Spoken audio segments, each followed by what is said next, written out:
Hello, Dr. Yehiel Harari. Hello, my friend.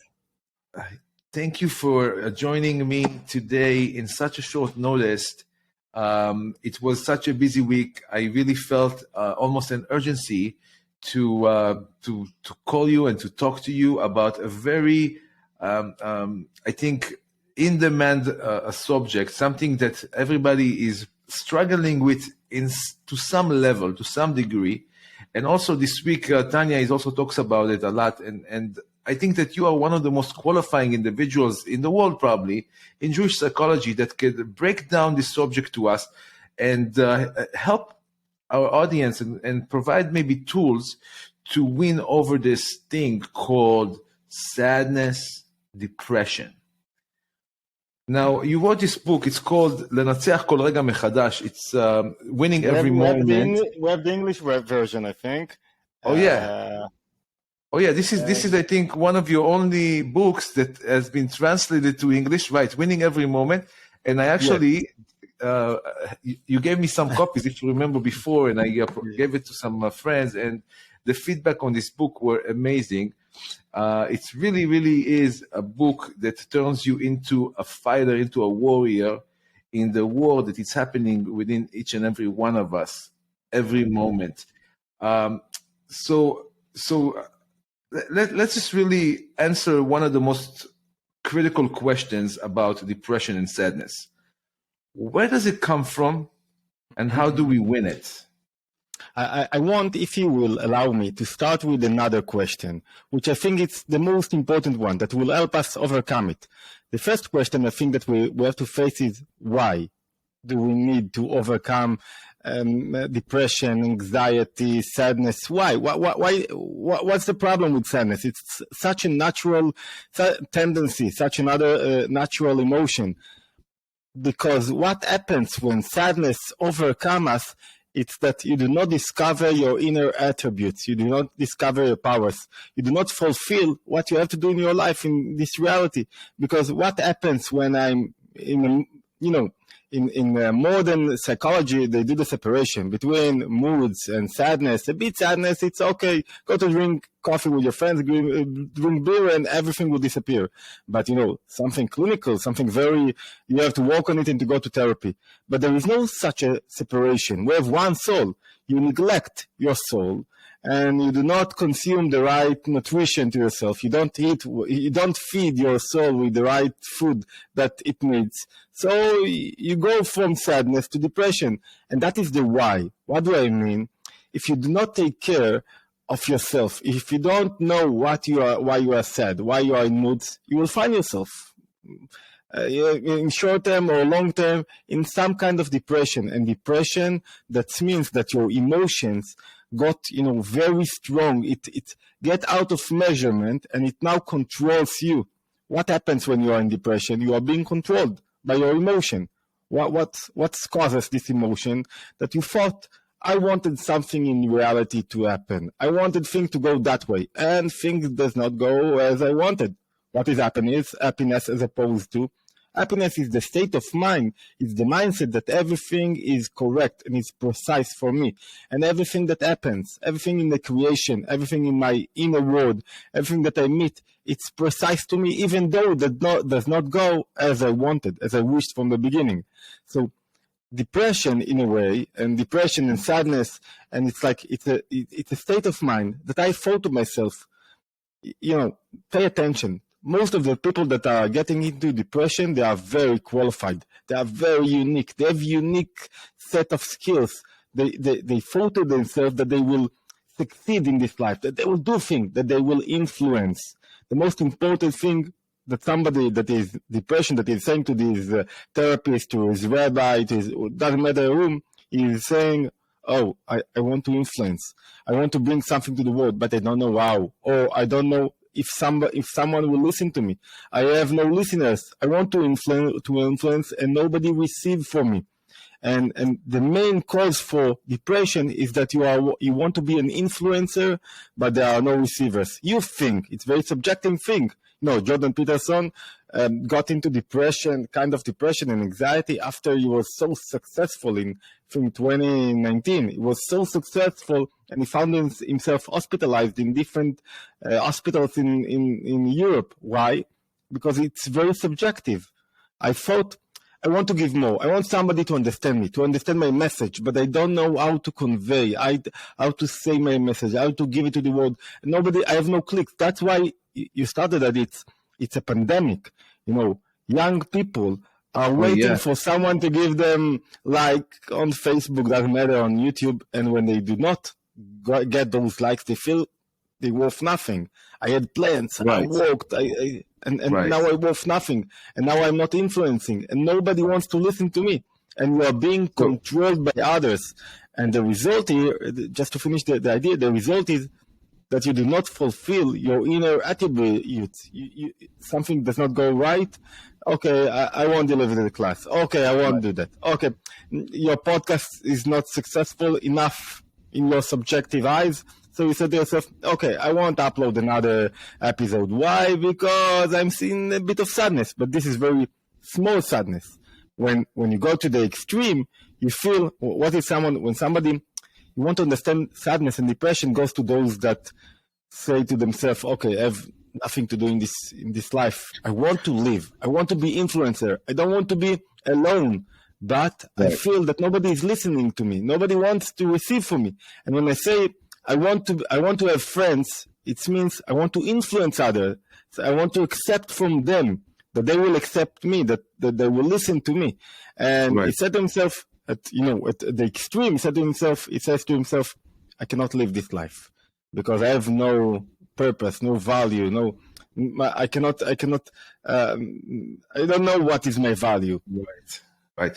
So basically what you're saying, in other words, is that people who have a tendency for depression are usually people that have tremendous potential to bring something valuable to the world. And because they are not bringing that value to the world, they're feeling they are lacking something. And that's kind of put them in depression. But it's also, also very egocentrical, like in a sense, because when people are falling into that depression, what happened? They are becoming. It's all about them, and not only that, it's all about them. It's the easiest route, because now you're just saying to yourself, you know what? I don't have to do anything. I'm just going to stay in my room. I'm going to watch Netflix shows, and I don't have to work hard. I don't have to be nice to people. I don't have to do any work. I don't have to think. I don't have to really do anything. And another thing that you said was that when sadness begins at the lowest level of it, if it's not really addressed right away, it could lead to depression. And depression is in its extreme form could actually lead somebody to say, why am I even alive? What is life for? Which is very, very sad. So we understand that there is this force that actually, it's coming from obviously not, the godly part of the human being. It's coming from, the other side of the other part of the human being. And that part is sometimes it could be very sneaky. It could make us think that, that's the right thing for us to do. We don't have to really do anything. We can just sit in the room and watch TV and not care about. I won't be judgmental. I won't be judgmental because, when you're in depression, you feel that it's so hard to you even to open the window and to let the light get inside your room. It's so dark. Everything. You want to close everything. Exactly. I don't want to gets you down. Right. I don't want to be, God forbid, judgmental over somebody with depression, because I think everybody is suffering from it to some degree. It's a human thing, It's like something that we have to fight. It's a natural emotion. And you said at the beginning, something, if I can add one remark, you said at the beginning something very powerful. The source to all undesirable negative emotions is the ego. The ego is very Freudian. It's from Freud. In Judaism, it's called the Yeshut, my existence. Everything is connected to my existence. All the negative emotions. My existence or my sense of self? It's sense. You're right. It's sense of self. It's Sense of self. in Hebrew. In Hebrew, it's sense of self. That's right. That's the right translation. But in Hebrew, existence, it's like I feel myself. I feel myself exist. That's the meaning. Maybe it was the wrong translation. When you talk to someone with depression, doesn't matter in our depression, how much he's in depression in, but you talk to him and you see that he cannot get out of himself. You cannot speak with him about anything else. He's speaking only about himself, about his troubles, what he is doing. And you're trying to tell him, come on, okay, I know you have problem with that thing, with this issue. You do not have children. You have problems with this. You are not married. But see how many kind things you have. So much good things in your life, so much light, so much kindness, and try to see it, and he cannot see the bright, the good things in his life. Why? Because he's being occupied by his undesirable emotion, which is the source of it. It's my self-existence, the feeling that it's all about me, and that's if just to catch the point, instead of influencing content and to deliver something, I have mission that I have. When you have mission, you cannot allow yourself to be in a mood of sadness. You say to yourself, okay, I want to be sad. Things does not go as I wanted, but I don't have time to it now. Now I need all of my spiritual, emotional. I want to be full of motivation. I must be energetic. It's like I cannot allow myself now to be in a sense of. It's almost like a luxury, It's in a sense, it's a weird luxury, but it's almost like a luxury because you are saying, you know what, I have all the time in the world, all the resources in the world. I'm just gonna delay my progression or my coming out to the world and bringing the value that I'm supposed to bring to the world. Because each and every human being have a specific value, a specific mission, something that only they can bring to the world. And there is actually people waiting to receive that value, and that value could really make a big difference in their life tremendously. People, I think that they just don't understand how valuable they are themselves and how much they really need to get out there. So now that we really understand what is depression, why are people falling into it, and what does it really do to us? The next thing will probably be, how can we overcome this thing? How can we fight this thing? How can we get out of this? Let's start with few ideas, few very important ideas. First one, the sooner that you will try to struggle with it and overcome it, it will be easier. If you are in the middle of a very hard depression, it's harder. So you have to start. You have to prevent to it. You take all kinds of things that help you prevent diseases. You have to take few things that will help you prevent. Things that will put you into depression. It's like change your view on reality. See things differently. So first thing, few ideas that the Alter Rebbe is trying to point on, and they work very strong. First thing, you must work on your thoughts. What are the thoughts of depression? I cannot do things that not go in the right direction. I don't know what to do here. It's like without controlling and navigating the thoughts, you will be controlled by your thoughts, but not by your thoughts, by your undesirable, by your negative emotions that will control your thoughts. So you have to pay attention to your thoughts. What am I thinking about? Am I thinking about negative things, destructive things, the things that will not go where I want to, or am I trying to find the positive thing in everything that I'm doing? That's for one thing. Working on thoughts, we'll talk about it in another episode. It's something very important. Without understanding your thoughts and understanding your thoughts as the garment of your inner soul, because everything that you have, all your inner powers are being illuminated in the thoughts. Everything is the thought. The thought is the arena, which all the battles. That's it. That's the battlefield. This is where the war begins. A second thing is to know how to be a receiver. A receiver will never get into depression. Why? What does it mean, a receiver? A receiver, a real receiver, is someone that is now learning. He is open to accept something from others. other ideas. And now when I'm accepting others, I cannot be in a mood of I do not influence enough, because now I'm learning, now I'm accepting, now I Right. receive, now I have awe to others, now I have reverence, now I know how to take one step backward and to Being learn coachable. and to be. Being coachable in a way. That's it. That's it. When you're coming to a class, to a party, and you're thinking about how am I looking, what people think about me, why do I not get the respect that I deserve, and etc. etc. It will get you into some kind of bad mood because you're in a stress, waiting for others. Others controls you. But if you are getting into a party and now you are seeing others and you want to listen.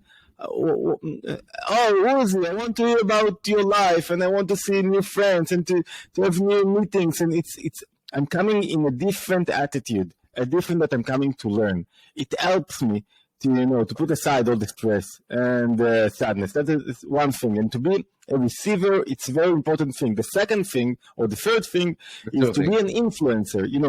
Most of the people who said that they are getting into depression are very, very talented people, very talented. They have what to give to the world. Everyone has what to give to the world. But when I have this kind of mentality that I am about thinking what do I need to do and what is the truth, I will not get into depression because I'm looking for the truth. When I'm looking for influencing, it's something else. I want others to receive from me. So the third thing, which is very important one, is not to mix between myself and the thing that I want to influence. The thing that I want to influence, it's my message to the world. It's my emissary. It's what I want to bring. And each one of us is bringing something to the world. And when I'm concentrate about myself and not about bringing what I have to bring, it's always about me. So I can receive, I cannot, I can be in a good place, not good. It's all about me. When it's about me, it's like I'm in a place that I can fall into depression because things will not go as I wanted. But when it's all about, I am only a wagon to this mission. I'm only bringing for you. So I don't really, it won't be really, it won't make the change. If you say to me, Yehiel, I read your book, it's a wonderful book, or I didn't read your book, or I read your book and it's awful. If you said it's awful, I will try to change it, to correct, but it won't kill me because it's not about me. It's about the message that is in the book. If it's all about me, then my ego is in the front, and when my ego is in the front, it's a huge problem because I'm waiting. Now you control me. I'm waiting for you to read my book and to tell me what you think about what I wrote. So in everything that I'm doing, try to think what value do you bring to the world? And value, it's something that you have. It's an imminent thing that you have in you, and you're bringing. And the value, it's never you. Fulfilling my potential is fulfilling the potential, and not fulfilling me. It's not about my degrees and the money and what people think about me, and it's not about you even. It's about my inner powers that I have to bring to the world. I have to discover to the world and to give them to light. And when you think like that, we said that the reason for all the negative emotions, including sadness, is that I am in the center, and I want to eliminate myself because I think things does not go as I want. So the first advice, the most important one, is to get yourself out of the center of the picture. You cannot be in the center. Right. Sivan Rav Meir, just one example. Sivan Rav Meir asked me a few years ago. She had a bit, it was very hard for her to give a lecture in English. And she said, what is your advice? And I told her, my main advice is that English is only a transparative. It's only something that it's only a language that will help you to bring your ideas to the world. It's not about you, and it's not about your language. So think about your message, not about the way you convey your message. This is not what's important, and not about what people will think about you. That your English is not polished enough. You are not speaking like Rabbi Zaks. Okay, nobody thinks that you are like Rabbi Zaks. The result was that she overcame a bit stress, and now she is lecturing in English all over the United States, and she's like she improved the language because you cannot improve. She's great. She's wonderful. She's doing a wonderful job, and she's promoting Jewish ideas all over. But what you have to think about, even though when you are successful, you are more. There is more chance that you will fall into depression because now you are successful and you have more what to lose. If I have nothing to lose, I have nothing to lose. Okay, I don't care what you think about myself. So Steve Jobs said that. Always think that tomorrow you won't be here anymore. So we can take that to the emotional struggle. Always think that nobody cares really about you.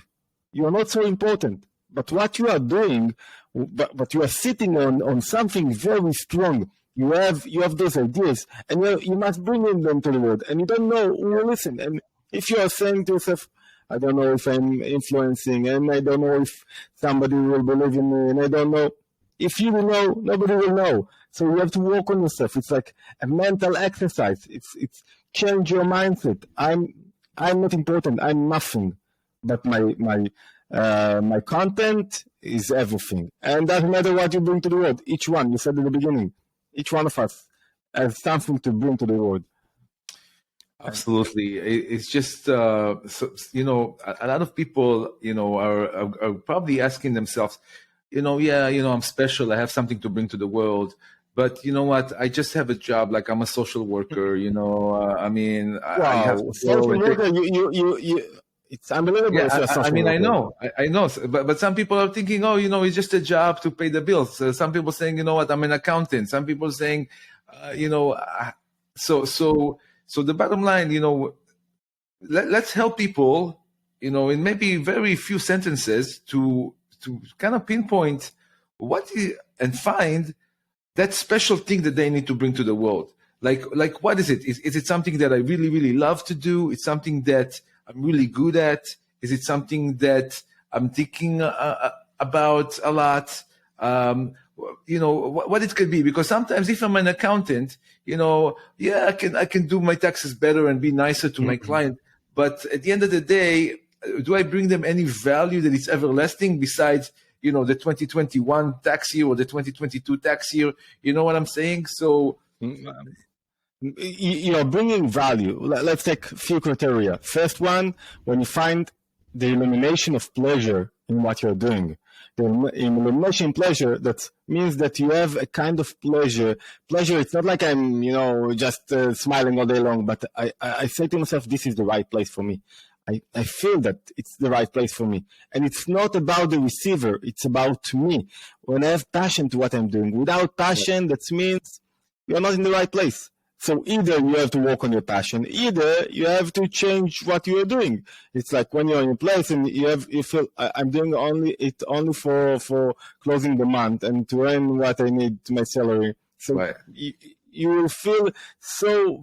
If you're a teacher and you do not really believe that you are doing here something unbelievable, you are changing others' lives, and you will never be full of enthusiasm, and you will never feel like you are in your place. You have to work on yourself. You have to change the way you think, you see things.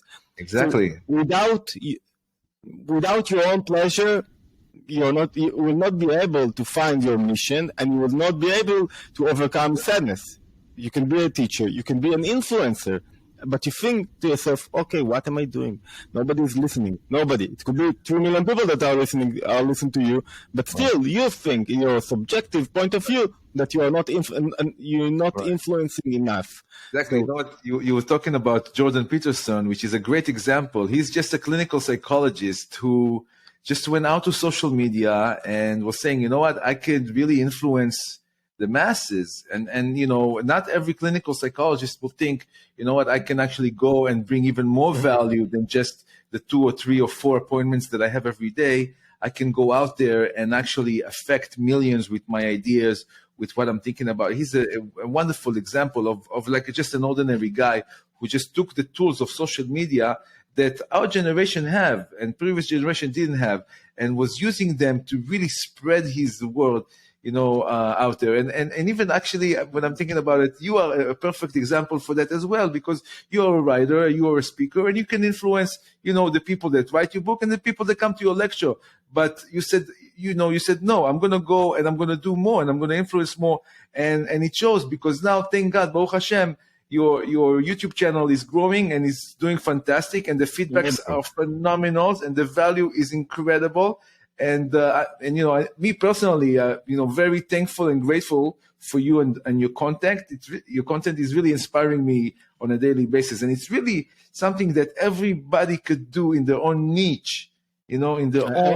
I wanted 2 examples just to what you said right now. It's the first thing, in order to be an influencer and to overcome sadness, what we said, just to make the conclusion, is you have to get connected to the thing itself.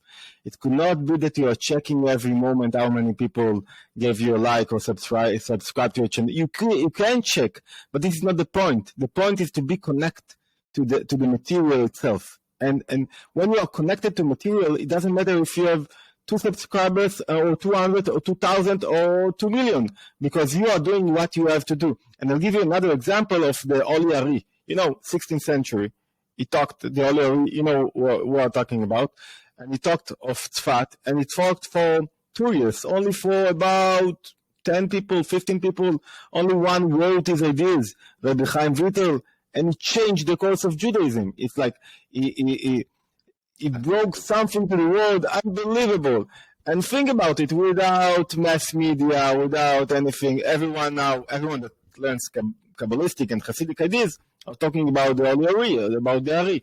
And it's like, when you are connected to the thing itself, that means that you have the illumination of pleasure in it. That means that you're going to be an influencer. Doesn't matter if you are on YouTube or not.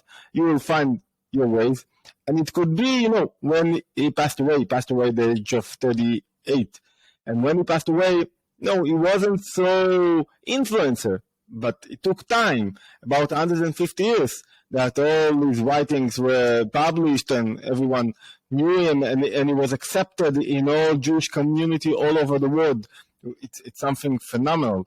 So what I'm trying to say, it's not important if I have how many subscribers I will have. It's not important if people will, we all want to be very famous. It's not about being famous. It's about being connected to the thing itself and bring the thing that you are connected to the world.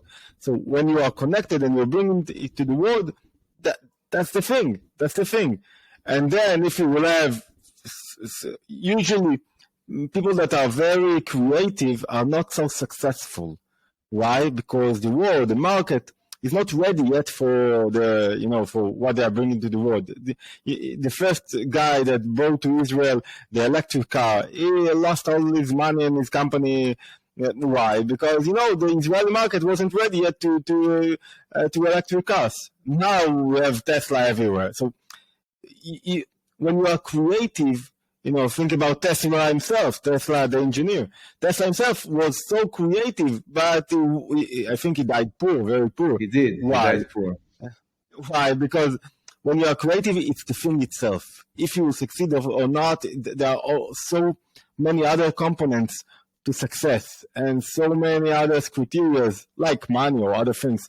But the most important thing, when you have the illumination of pleasure and you're ready to invest in what you're doing, when you invest, if you want to be a businessman and you're not ready to take a loan, and you're not ready to jump or to get out of yourself and to change what you are in order to fulfill something, that means that you are not in your place. And when you're in your place, you see in others opportunity. Every think about a businessman.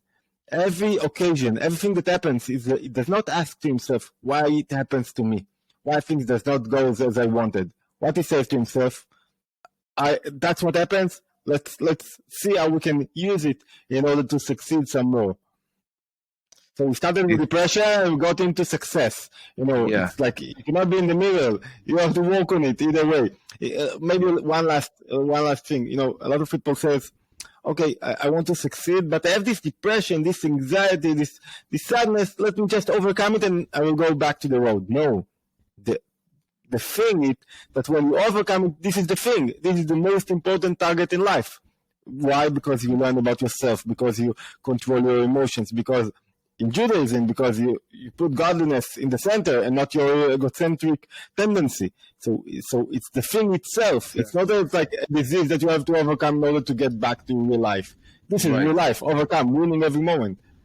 Right. I think, yeah, and I think this is the bottom line that people need to understand, that this is a war that never ends, and it's a struggle that never ends, and it's an everyday battle, and we have to win that battle every day and every moment. And sometimes we also need to understand, like the Alter Rebbe said in the Tanya, that this could be even the reason why we were created, to win those battles, to get out of these battles and to win those battles.